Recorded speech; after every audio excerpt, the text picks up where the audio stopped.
Bismillahirrohmanirrohim. Assalamualaikum warahmatullahi wabarakatuh. Alhamdulillahirrabbilalamin. Assalatu wassalamu ala asrafil anbiya'i wal mursalin, Nabiyina Muhammadin wa ala alihi wa sahbihi ajma'in, amma ba'du.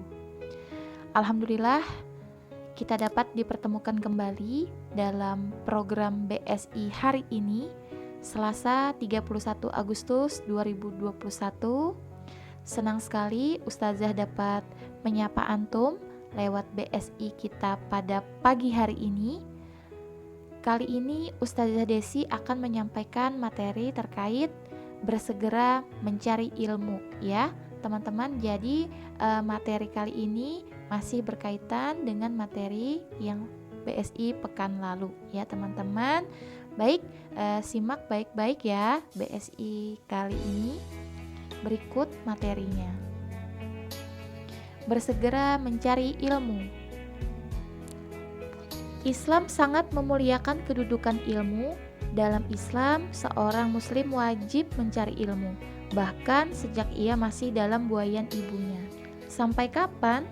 Sampai ia meninggal dunia.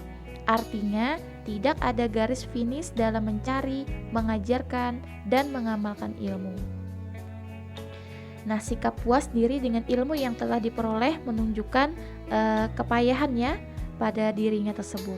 Oleh karena itu, Imam Bukhari pernah mengingatkan, belajarlah, berilmulah sebelum engkau berkata dan beramal.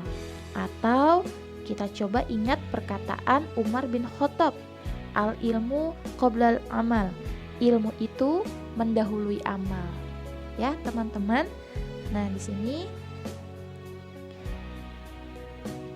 Ibnu Hajar al-Asqalani menyebutkan dalam kitab Fath al-Bari bahwa ilmu yang hukumnya fardu ain untuk dicari oleh setiap muslim adalah ilmu syar'i yang bermanfaat, mengetahui kewajiban mukallaf dari perkara dinnya, baik urusan ibadah dan muamalah, serta ilmu tentang Allah, sifatnya, dan kewajiban kita terhadap urusan tersebut, dan menyucikannya dari kekurangan.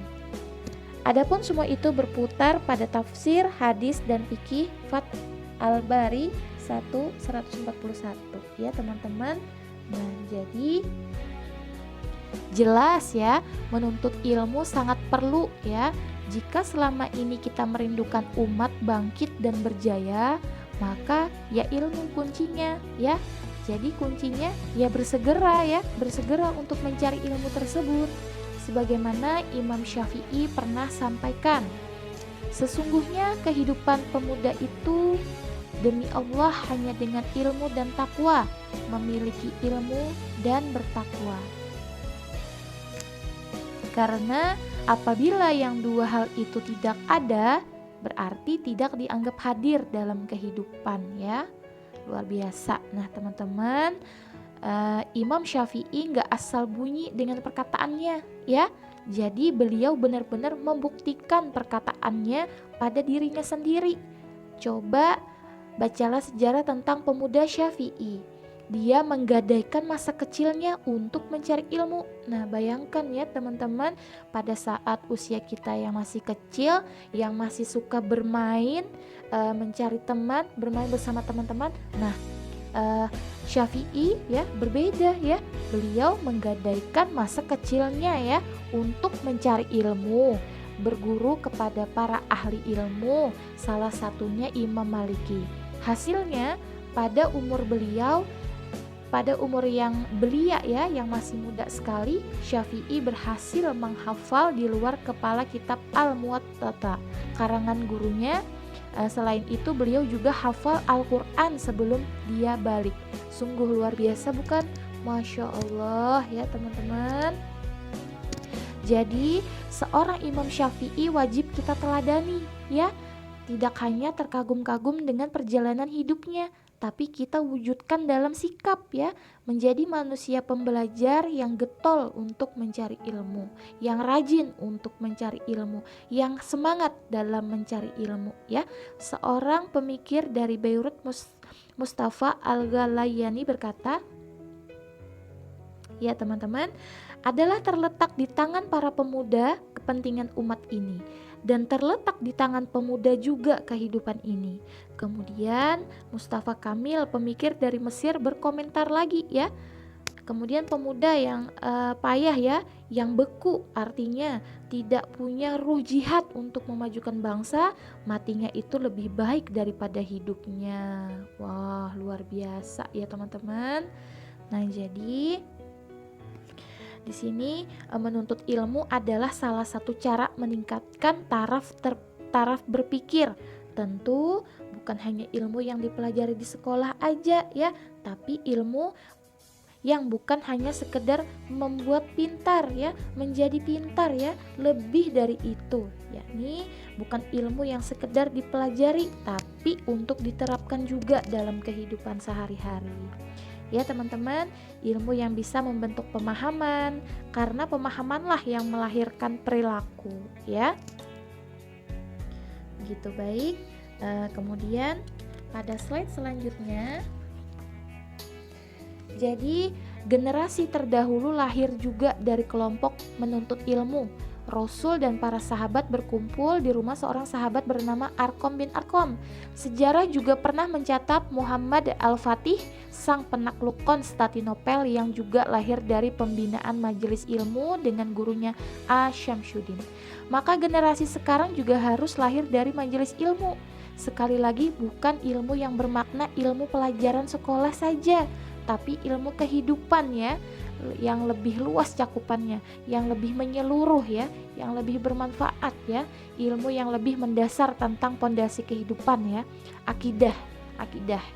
Sebab jika ilmu tanpa dilandasi dengan pondasi yang benar atau sahih ya dan kokoh, maka bisa jadi merusak seperti yang dilakukan budaya barat ya. Nah, kemudian teman-teman, dari majelis pembinaan ilmu itulah akan lahir generasi gemilang pemicu kebangkitan umat ya. Amin Allahumma amin. Nah, jadi teman-teman, jadi sekali lagi ya, keilmuan di sini bukan hanya soal iptek ya.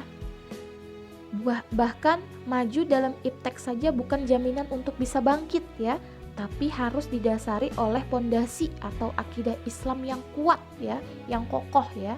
Lihat saja negara-negara maju ya. Nah, itu kecerdasan mereka, masyarakatnya, warganya di atas rata-rata ya. Tapi tentang akidah, pondasi akidah Islamnya itu sangat rendah ya, teman-teman. Nah, maka dari itu kita wujudkan ya generasi gemilang Islam, juga bisa kian mengkilap setelah diproduksi oleh pemerintahan yang menerapkan Islam sebagai ideologi negara. Sebagaimana pernah dulu khilafah Islamiyah untuk mencerdaskan kaum muslimin dan rakyatnya secara umum, khilafah Islamiyah menyediakan lembaga-lembaga keilmuan. Nah, Islam membangun ribuan al-katatib ya, yakni wadah keilmuan untuk mempelajari Al-Quran, menulis, dan berhitung. Masya Allah ya teman-teman. Semoga materi yang Ustazah sampaikan pada hari ini dapat membawa manfaat. Semoga teman-teman dapat memahaminya, menjalankannya, menerapkannya dalam kehidupan sehari-hari. Salah khilaf Ustazah Desi mohon maaf. Saja akhiri. Wassalamualaikum warahmatullahi wabarakatuh.